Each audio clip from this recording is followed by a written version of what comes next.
Ustaadhaa Ahmad Jabar warra Islaamummaa fudhatee ka'ee kiristaanummaatti deebii kennanii jiru kunoo isineefan dubbisaa. Viidiyoo kanaa sheer koppiliin riipoost godhaa wal biraan ga'a. Islaamumnee gara kiristaanummaatti hadeebinu. Ahmad Jabaliin qajeelfama amantii islaamaa qo'achuu, amala gaarii musliimotaa fi seenaa ergamaa rabbii sallallahu alaihi wasallam dinqisiifachuun namoonni miliyoonaan lakkaaman waggaa waggaan islaamummaa fudhatu. Faallaa kanaatiin immoo otoo garaadhaan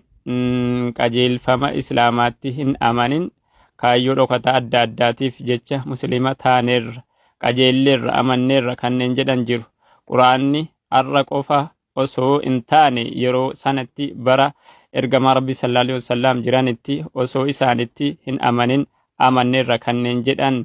seenaa isaanii ni dubbata. Garaadhaan osoo hin taane arraba qofaan amanuu isaanii kan ibsu garee kana munaafiqoota fakkeessitoota jechuun farrajee akkasitti ibsa. Bismillahir Rahmanir Rahim. Idhaa jaa'aka almunaafiquuna qaaluu nashhadu innaka larasuulullah wallahu ya'lamu innaka larasuuluhu wallahu yashhadu innal munaafiqiina lakaadhibuun. Suuratul munaafiquuna jechuudha ayat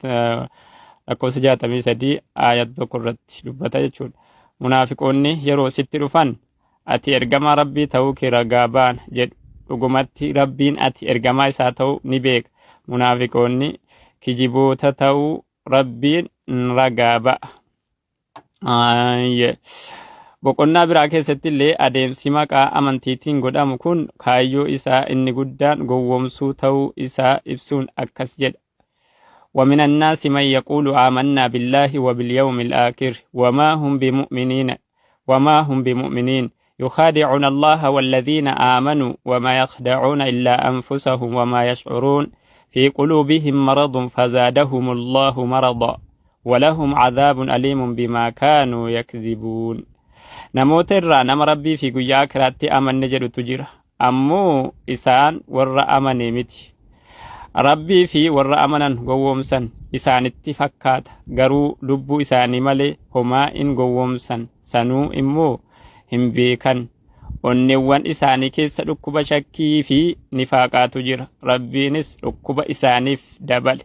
Waan kijibaa turaniif jecha adabbii laalessaa ta'etu isaaniif jira. Onne isaanii keessa dhukkuba shakkii fi nifaaqaatu jira. Rabbiinis dhukkuba isaaniif dabale. Waan kijibaa turaniif jecha adabbii laalessaa ta'etu isaaniif jira. Suuraa Al-Baqaraa suuraa 2 ayata 8 hanga 10 gidduutti dubbata jechuudha. Viidiyoo kana sheer koppiliin riipoost godhaa wal biraan gaasiniin jedhaa. Barakallahu fiikum. Silaa hunda isaanii dubbisaa hundi isaa dheeraadha waan ta'eef yeroo baay'ee fudhata. Sheekonni gaafa shaadana qabsiisan onaan girrigirrii miidiyaa kun muka jalatti qabanne. Sheekota warra muka jalatti qaraasisan beektu warra ilmii muka jala daasii keessa taa'anii warra qaraasisan jara bira jira barnoonni. Aleeksii shaadaa qabsiifnee irra injifannoo jedhanii hin deemne. Maalirra jirtaa? Amantii kana akkamitti qabattee jirtaa jedhanii na ordofanii, na barsiisanii, na qaraasisanii hangan of danda'e sagaduu jalqabutti. Hanga salaamataa sirriitti deebisuu danda'utti na hordofaniif jabaadhu. Maalirra jirtaa jedhanii na barsiisaa turan. Gaafa sanaa abbaan koo alhamdulillah arra shaadaa qabateera innis islaamummaa fudhateera. Yeroo sana shaadaa qabachuu kootti baay'ee inaara waan ta'eedhaaf dhokadhee masjiida deemaa ture. Jarrillee akka maatii kootii wajjin walitti hin buuneef amantii an keessaa dhufe sana akkan hin arrabsineef akkan hin xiqqeessineef jara akkan hin mufachiifneef keessumaa an haati koo abbaan koo yeroo sana kiristaana turan. Maalillee yoo ta'an naan jedhu sheekiin yeroo sana maalillee yoo ta'an kiristaana dhiisanii wanta fedhan yoo ta'an haatiif abbaan kee haadhaaf abbaa keetii kabajni isaan si biraa qabanu tuqamuun qabu. Kiristaana illee ta'an yoo si abaaran si qaqqabsiisu yoo sitti mufatan hin cabdaa hin kuftaa balaarra buutaa qalbii isaanii cabsinii jedhanii na gorsu turan. Amantii isaanii sin tuqin, waan amantii isaanii tuqu, waan isaan aarsun dubbatanii naan jedhu. Inni amma akka waan gara islaamummaa dhufuun amantii katabe نعمتنا ترجمت سقليدا للبي عرب كوناتي سيونا كيرادة دبي غرغار سكي أبددين يادتي كو كتبي سيكا دردي تنجل كبي نغرغاري يا رحماني رحمة الله كيسناني نملك سي دنيا ديني السلام عليكم يا بلادي هو فقينيا الحمد لله جنة ربي خالق كينيا محمد فدا ساكي سافدي ولينو كينيا روف كنة دين إسلاما أنعما جروف جرينيا أما ننولا فزي يا دول بركينيا من سيا ولينجينيا وربي نولا فزيني رحمة الله كيسناني نملك سي دنيا ديني كتبه gogaa isaa akka gubate rabbiin in argitani gogaan akka nama gubate jara keenya osoo inni konsobullee taate yoo maqaa isin balleessullee taate mee yeroon kannitaniif hin obsitanii jirana osoo arra obboleessi kan kee gadaamee saarmee teetiitii bee firri kan kee ilmi abbeera ilmi wasiilaa akkana ta'e jara keenya waliin boochan asirran fiddan dhufe injiran qajirtu birriin itti miliyoona 8 buutus aslummaan isin jettan kun isaa fide waraqaa tana jettanii gaafattanii mana baankii keessa hojjeta obboleessaati seeratti dhiyaata akkaawuntii nama dhuunfaa takka baasee namni gaffiduun eeysaa seera kam keessa jirti akkaawuntii namni akkamitti baankii warra baankiitti amanee baankii achi kaayyata namni iccitiin namaa yeroo achi gabbaate akkaawuntii maallaqa hanqana qabda hanqana itti galee fidaa kana nuu gaafadha namticha akkaawuntii san itti kanne piriintii godhee dizaayina godhanii kannamoo warra baankii keessa dalaguutu gartee akkaawuntii isaa paaswoordii fi gartee yaani iimeela qabuun kanaan gabbaase jedha gaafadha maqaa balleessu maali mana san seenuun jibbereefu jala ture jedhana arrabsoo fi hamilee rabbi ji ba'allaa jedhee rabbi si gaafatu na dhukkuba yeroo si jedhu nama dhukkuba jara keenya foon akkeetti nama dhukkubu qaamni gimmaashin isaa gubatee jira jara keenya isin arra birrii fi waan ni jettanii angogaasaatiif yaaluu jira jara keenya kanaa ol isa barbaade ganaa hin deemne birrii kanaa olii maybii doktoriin barreessine biyya alaa yaalamoo biyya kana keessa yaalamuu hin danda'u jedhanii waraqaa barreessuu qaban jara keenya isaa waan kana kufriin duraanuutti caffaru jirti yesuus tokkana si godhe jechuu jiraniin jara keenya wallaahi nama boochisa ijoolleen islaamaa isin maali jara keenya namni nama nyaate baanki isin nyaanne bar ifiif kannitanii nyaatus akhiraaf kannatti arra naa kannitee naan geenye yoon sin jedhee fadhu hin saamne ofiif kannite namni si dirqan jiru guyyaa gabbee galata galfatu qaba galata galfatu namni ofiif hin fayyin gogaan akka bineensaa naman fakkaatu gimmaasha nama gimmaasha foon nam gartee bineensa wayii uffate fakkaata rabbiin sodaadhaa akkam jee obboleessi keessan hamileeti san isin dhaggeeffa sagalee ofiifu gogaan hin fayyine warri yaales akka yaaletti yaale ganaadha gartee deemee yaalama jarana rabbii jedha namni kun dheengada gartee ifiifu gara islaamaa dhufe ani waan haasaan wallaale jara keenya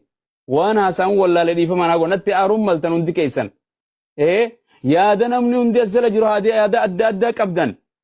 waliigallee yaada adda addaa qabdanii sadaqaan tuni jara keenya guyyaa qiyaamaa gaaddisa rahmaan jala warra taa'u isiniif haa taatu rabbii jecha kannattan abdiif hin kannine bar gartee rabbii jecha kannattan rahmaan isinirraa qeebala abdii miteer kan qeebalu gartee in tubdu sadaqaati fani'immaahi osoo dhoysisanii kannattanii illee warri kanne gabbeetanii yoo dubbattan furadhaa irraa akkaawuntii keessan guurana baasarri faanis guuranii galata ummanni hin qabanaa am arra walli gabbe bifa faranjiin akeetu it's not what to say it's how to say jedhan akka ati jechuma tokko please jechuufi boonutti kanni kaa jechuun wala dabar bannaat billaa alayka jechuu waa gizee dabaltee fi onu kan fidi kaa maadaqalee jechuun wal dhabdi jara keenya kanaaf mee waan kana goolaba isin lafarratti yaartan abaadarri lafumarratti guuruu turtan waliigallee warri arra akkaawuntii isaa gaffitu kana maallaqa kam akkaawuntii irratti dabar amma inni kun amantii gadhiise baga gadhiise mirga isaati dhufee ture baga dhufe mirga isaati ililililil jettanii hin ililchina gaafanni dhufes gaafanni deebis inyinyinyi jettanii hin boo'ina abdiin dhimma dhuunfaa isaatiin rakkoo dhuunfaa haadha manaa wajjin hin qabuuni kan zayitiin itti nama amantiidhaan isa kana waliin qabsiisina asitti namicha tuyyi dhaloonni darbe namaa dhaloonni amma akka namaati dhaloonni dhufu akka wayiiti nuti akka namaati malee nama miti haala amma keessa jirru barrii bannee nama alaa olitti galchinee qe'ee keenya diinqa keessa maaltu jira bukoon keenya maali namni alaa dhufe akka nu baru hin goonu isa kana hanqina akka sabaatti qabna akka amantiittis qabna furadha liqinsa mi'aafachaa dubbiin akkas miti mi'aafachaa tokko bade jedhan maraataan eeboo gabaatti darbate ajandaa dhimma amantiitiin wal qabatee deemu keessas galee sin beekuu galuus hin barbaadu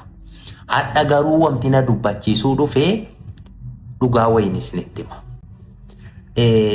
obboleessi keenya kuni abdiin yeroo darbee miidhamee ture dhugaa wayii barree dhugaadhaan wal gargaarra abdiin dhimma dhuunfaa isaatiin rakkoo dhuunfaa haadha manaa wajjin hin qabuuni kan zayitiin itti nama amantiidhaan isa kana waliin qabsiisina asitti tokko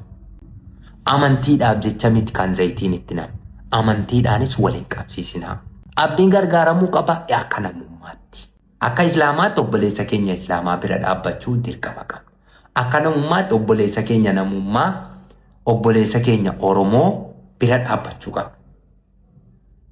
dubbicha fudhatanii qeetti hin galinaa gaafan jedhu fudhatanii gara amantaatti hin fiiginaa dogongorri keenya immoo akka amantaatti nu hin qabnu gaafa namni tokko gara amantaa muslimaa dhufe hin faarsinaa ajandaa godhatanii jalan fiiginaa nuyi jecha miti namni sun gad dhufe yoo dandeessan gadi qabaa manatti barsiisaa waa'ee amantaa gaafa inni keessaa gales ajandaan godhinaa duukaan iyyinaa dhiisa amantiin islaamaa hanqina hordoftootaan qabu hordoftoota biiliyoona 2 ol qaba amantii faarsee kan akkana caala jechuun numne na hubadhaa dubbiin deemuuf warri amantaa biraallee hanqina keenya nutti ofitti mataa jirra ilaame qaawwi xiqqoon isi gaafa banamte qaawwa sanaan akkana olaranne qaawwa sana maaliif ballimna maaf dhanne qaawwatti hin duuchine akka sabaatti akka amantiitti ilaa dhugaa walitti himnee yoo dandeenye wal gorfannee akkaataa deemsa keenyaa tolfanne qaawwi way banamnaan ajandaa godhanne ballisuu malee qaawwa sana cufuu dandeettii hin qabu. Amma deengadda birrii miiliyoona 16 sassaabamee gargaarsi abdii haa dhaabbatu jedhan gaafa isa kana jennu akka amantiitti dubbachuu qabu. Ba'a waa'ee amantii keessa abdiin Oromoodha bakka akka Oromootti gargaara. Abdiin nama bakka akka namaatti gargaara. Haadha manaa isaatii mana keessatti wal dhibee zayitiitti naxxe dhimma amantiin jiru maal fudhatanii qeetti galtan akka amantiitti. Akka sabaatti dubbicha ilaala akka namaatti dubbicha ilaala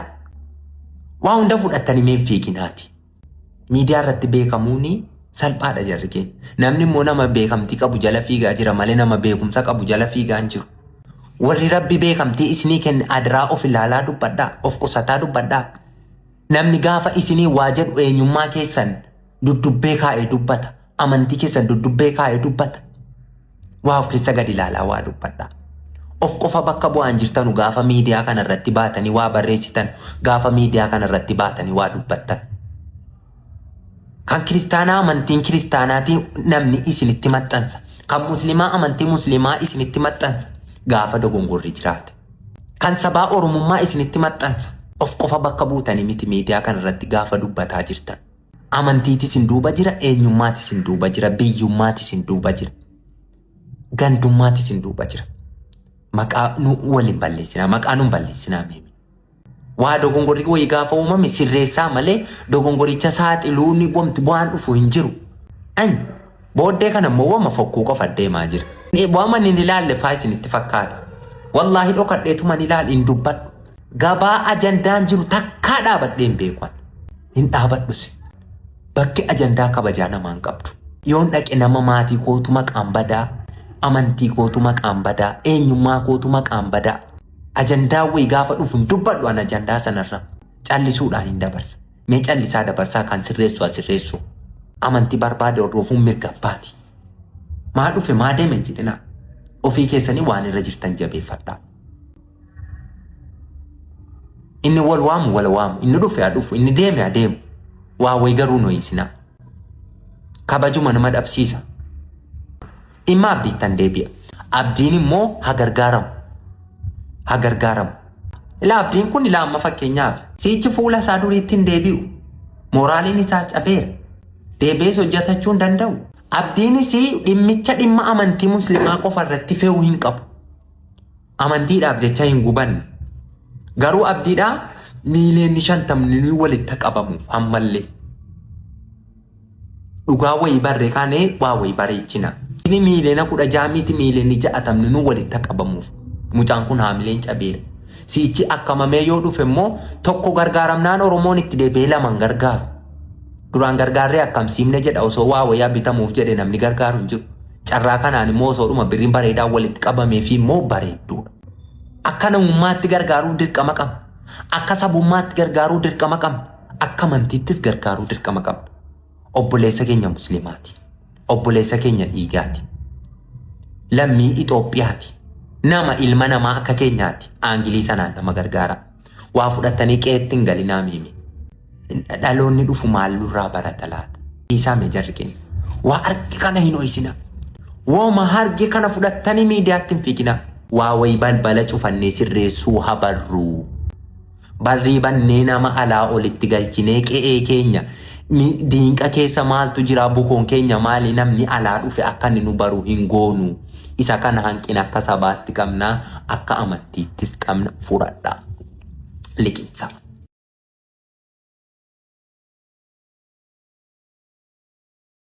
شهادة قبسيساني رسول صلى الله عليه وسلم ندورغن نديد إيو مليجة دي قد بي دعوة قد مليجة أيه ديم جدنين ديوي كعبا فو دابته أشهد أن لا إله إلا الله أشهد أن محمد رسول الله إليه كلمات توحيدة إيه يرو إن إيه كفار مكة كون أكجرون التأسبهني كون كوبيسات انتم كون دولان انتم كون دارابون أنش أتبسن أبير الرسول يروسن كافر عباس المبين المطلب توكو أتضربون رجلا من غفار أبو أسل الثاني إنما ربو ما في متبر أبير الرسول كن يروسن الإسلام من قبل إنه كافر جال لا أبي ذر كان في متي أبو قربان كن كور غفار الرادو فيه ور غفار كن جد ور شامتي في جد ور مكة كان جيران ور مكة كو يرو ديما يقال بيا شامي ديما ميدان دلدل وان الددا تشران دفاف غندم قربا أبي ذر كان ران دفاف دوبا وانجدي أبو قربان كون قربا ورا غفاري مدلدل كن أسين شامران أتشران دفا يو قربا كان واكاقوتان تاتي قوست غفار قوتون إسا رزقي سلانو تأسي ديمني شامي تندلدلن نورغت تتابت داجرين أها دوغا جدي أبو عباس جدني لدفني الراكان حاجة غرفمي أبي زرين كي أولك إيه رسول صلى الله عليه وسلم أمتك يتي دعوة قد إقافا انجفت إيه لقيت كوتو يعني أسي ديمي قول نبي إساتي تقالي أمتك إسا كان دعوة تقول قول سبب بريدة كان دعوة تقول أبي زرين رضي الله عنه قوست إسا غفار أكو مجرتون فني إسلام مرتك أبدا يعني يرو قري حديث قرأوا تفسير الددا قرأوا علمي الددا قرأوا قرأوا سنبر باجسو waan harkaa qabdu san haala gaariidhaan ibsuu dandeennaan waan harkaa qabdu san haala gaariidhaan banii aadamiin gahuu dandeennaan kaayyoon kee guddaan illee tanuma wama tanatu guddaa bakka sila rabbiin si dhaabe ardaa rabbiin irra si dhaabe san irratti jabaadhu yoo rabbi subhaanahu wa ta'ala foloowarsii hedduu sii kennee jedhe namoota si jala jiran kana ol galchi qur'aana qaraasis qur'aana waliin qare akkanumatti akkaawuntii haraamni qofa irraa burqu kasirbi qofa irraa burqu hin godhin Abii Dharri amma qur'aana kattamee da'waa godhee biyya ofii hin amansiifne shahaadaa takkatti rasuula irraa qabate qur'aanni iyyuu hin buune kaa yeroo san bakkatti aayaa suuraa takka lama sadi jettee waan lakkaa'uu dandeettu qur'aannummaanuu bu'ee akkasitti wanni jiru hin jiru haguma qabate san fuudhee ummata isaatitti hin galee Muhammadii kana hanga silaa beeku caala faarsa rasuula rabbii sallallahu alaihi wasallam gosa isaa keessatti gosti isaallee akkuma jiranitti amanan gosti illee naannoo san jirtu gosti biraallee Saalim jedhanii gosti tunillee dhufte Abuu Gifaariyyuu amante nullee hin amanna jedhanii Abii Dharri kanarratti amanan Abii Dharriin kun gaafa rasuulli Madiinaa galan gosa ufii qabatee Gifaarii tana gosa Saalim tanallee qabatee rasuula rabbiititti fide ummata haree takhayyal yaani aaya takkatti rasuula rabbii irraa dhagahe aaya takkatti tanan ummata ufii guutu amansiise rabbi yeroo garii beekumsaa miti beekumsa guddaa qabaatte ilmi guddaa baaste yookaan ammoo dandeettii sadarkaa addaa wayii qabaatuudha miti rabbi waan san si hubachiise sammuu teessii bannaa waan guddaa ما حديث تكو كيس رسول الله صلى الله عليه وسلم من يريد الله به خيرا يفقهه جد يعلمه هنجن نبيك حديثا كيست ربي نما خيري إسا فدي دين إسلاما كان إسا هبتي ساجدا هبته في سيغلي هبته في براتون غرغر أتي علمي الدو برنوت الدو براتو دنديت قالوا أمو هبته وانسا اتهجتو دندهون معنى أكات ربي في إسان اتهبتون ربي جبدو سبحان الله ربي تننوهاكن ربي سبحانه وتعالى نما دين إسلاما كان كيس اتهبته bakka irra jiru san daangaa irra rabbi irra isa irra kaayisanin akka karabisanin diinni tokkollee hin seenne nama ishigii diin islaamaatiif ta'u rabbi subhaanahu wa ta'ala nu haa godhu obboliin islaamaa duuba saxaabtichi kun radiyallahu anhu haala kanaan rasuula rabbiititti fidee rasuulli waan jedhan gammachuurra ghifaarun ghafara allahu lahaa jedhan gosa ghifaar taabi zarri fide tana rabbi isii araarame jedhan wasaalimun salama